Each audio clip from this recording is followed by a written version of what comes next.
नमस्कार दोस्तों, स्वागत है आपका YouTube चैनल कंपटीशन बॉस पर। मैं हूं आपका दोस्त नितेश। लगातार संविदा कर्मियों के बारे में अपडेट मैं आपके लिए लेकर के आता रहता हूं। फिर से एक नया अपडेट है। अब सबसे बड़ी प्रॉब्लम ये है कि ऐसे अपडेट मैं आपको पहले भी दे चुका, लेकिन ये अपडेट जो है अपने आप में कुछ अलग मायने रखता है। तो पहले तो वो लेटर देख लेते हैं जो ऊपर से आया हुआ है और क्या क्या अब आगे होने जा रहा है संविदा कर्मियों के हित में। तो उसको लेकर के ये वीडियो मैं बनाने जा रहा हूं। वीडियो पसंद आए तो लाइक और शेयर जरूर कर दीजिएगा। चैनल पसंद आए सब्सक्राइब करने में कंजूसी बिल्कुल भी मत करना।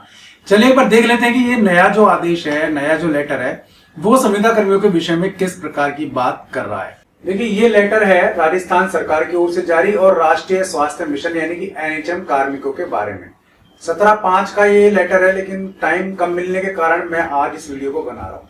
समस्त मुख्य चिकित्सा स्वास्थ्य अधिकारी को लिखा गया है और इसमें जो सब्जेक्ट है वो है NHM के अंतर्गत कार्यरत संविदा कार्मिकों की सूचना भिजवाने बाबत। वही लगातार सरकार सूचना खेल रही है और एक बार फिर से इसी तरीके का लेटर जारी कर दिया गया है। उपरोक्त विषय अंतर्गत लेख है कि NHM योजना में कार्यरत संविदा कार्मिक एवं स्वयंसेवी संस्थाओं के माध्यम से कार्यरत मैन पावर की सूचना भिजवाने हेतु बार बार राज्य सरकार से स्मरण पत्र प्राप्त हो रहे हैं। यानी कि सरकार बार बार स्मरण पत्र दे रही है कि भाई आप लोगों को संविदा कर्मियों की सूचनाएं भिजवाओ, परंतु आप द्वारा किस सॉफ्टवेयर पर अंकित सूचना वास्तविक सूचना से भिन्न पाए जाने के कारण राज्य सरकार द्वारा वांछित सूचना भिजवाया जाना संभव नहीं हो पा रहा।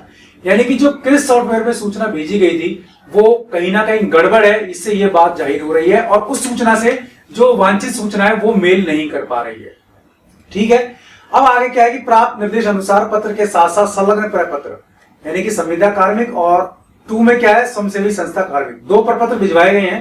पहला संविदा कार्मिकों संबंधित है, दूसरा स्वयंसेवी संस्था कार्मिकों संबंधित है, यानी कि वो लोग जो किसी एजेंसी के माध्यम से काम कर रहे हैं।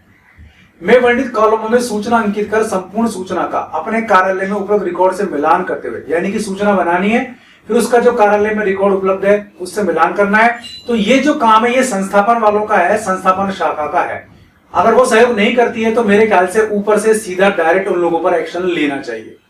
संबंधवार पृथक पृथक प्रपत्रों में तैयार कर सूचना की एक हार्ड कॉपी में हस्ताक्षर एवं सील तथा MS एक्सेल में टाइम न्यू रोमन फॉन्ट में सॉफ्ट प्रति के साथ आपके कार्यालय में पदस्थापित जिला कार्यक्रम प्रबंधक यानी कि DPM और जिला नोडल अधिकारी यानी कि DNO को ये जिम्मेदारी दे दी गई है। यानी कि डिपार्टमेंट के जो रेगुलर कार्मिक हैं उनसे हताश हो चुकी है सरकार और अब इन लोगों से सूचना मांगी गई है, जबकि ये सूचना ऑलरेडी संस्थापन में होती है और संस्थापन वालों से ही मांगी जानी चाहिए। खैर फिर भी जो भी ये सूचना मांगी गई है और इस सूचना को लेकर के बुलवाया गया है। अलग अलग जिले हैं, देखिए यहाँ 7 क्रम संख्या दी हुई है और जिलों के नाम अलग अलग हैं। तो आप जिस भी जिले से बिलोंग करते हैं देख लीजिए कि आपके DPM और DNO को किस दिन बुलाया गया है, जो प्रस्तुतिकरण देंगे आपकी सूचनाओं का जयपुर मुख्यालय में। ठीक है, अब ये प्रपत्र है तो प्रपत्र में सूचनाएं मांगी गई है। एक बार थोड़ा सा इसको बड़ा कर लेते हैं अपन यहाँ, तो इससे पता लग जाएगा सूचना किस प्रकार की मांगी गई है।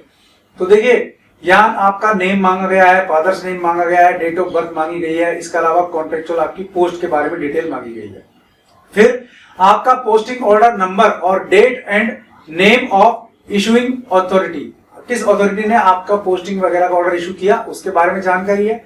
Date of joining on the current post, आप किस पोस्ट पर काम कर रहे हैं उसके बारे में जानकारी है। ठीक है ना, इसके अलावा नेम ऑफ द प्रोग्राम यानी कि आप NUHM में है, NRHM में है, वर्टिकल में है। वर्टिकल में है तो आपको अलग से प्रोग्राम का नाम भी बताना पड़ेगा। इसके अलावा यहाँ लेवल ऑफ एग्रीमेंट, आप SHS या DHS किसके माध्यम से काम कर रहे हैं या किसी और लेवल के माध्यम से, तो भी आपको बताना पड़ेगा। ये NHM वालों की सूचना है जो डायरेक्ट NHM से काम कर रहे हैं।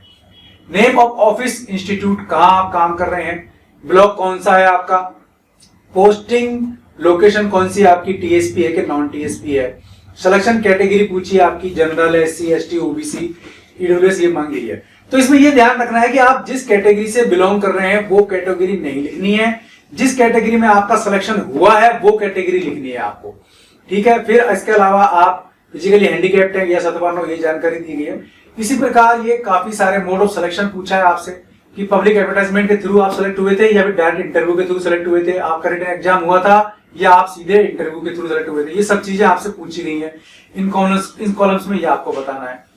ठीक है, अब आपका मैरिटल स्टेटस पूछा गया है, कितने बच्चे हैं उसके बारे में पूछा गया है। भाई 31 मार्च 2022 के जो आपका ऑनर नेम है वो आपसे पूछा गया है।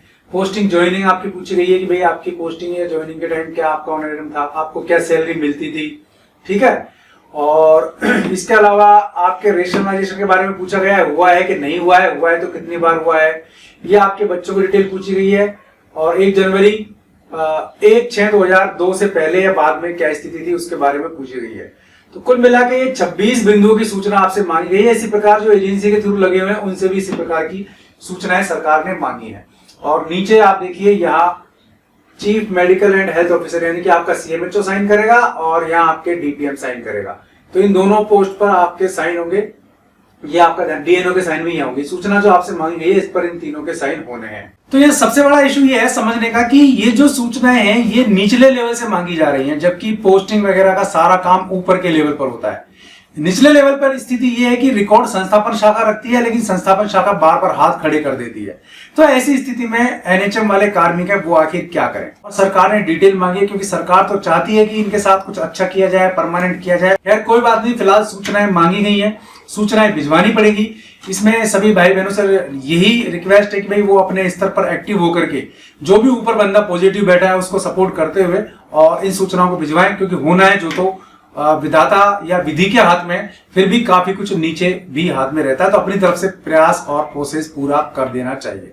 ये इंपॉर्टेंट डिटेल्स थी जो मांगी जा रही है। और ऐसा डिटेल ऐसा नहीं पहली बार मांगा गया है, पहले भी कई बार मांगा जा चुका है, लेकिन फिर से वही वाली स्थिति है कि डिटेल बार बार मांगा जा रहा है, लेकिन सवाल आता है कि हर बार मांगा जाता है कूड़े में डाल दिया जाता है। तो ऐसा अपने को नेगेटिव थिंकिंग नहीं रखनी चाहिए, थोड़ा पॉजिटिव रहना चाहिए। हो सकता है इस बार अच्छा हो, इसी सोच के साथ आगे बढ़ना चाहिए। वीडियो पसंद आया तो लाइक और शेयर जरूर कर दीजिए, चैनल पसंद आया सब्सक्राइब कर लीजिए, बेल आइकन दबाएंगे आप तो वीडियोस के नोटिफिकेशन आपको मिलते रहेंगे। आज के लिए इस वीडियो में इतना ही, ऐसे किसी यूजफुल वीडियो में फिर मिलूंगा, तब तक के लिए नमस्कार।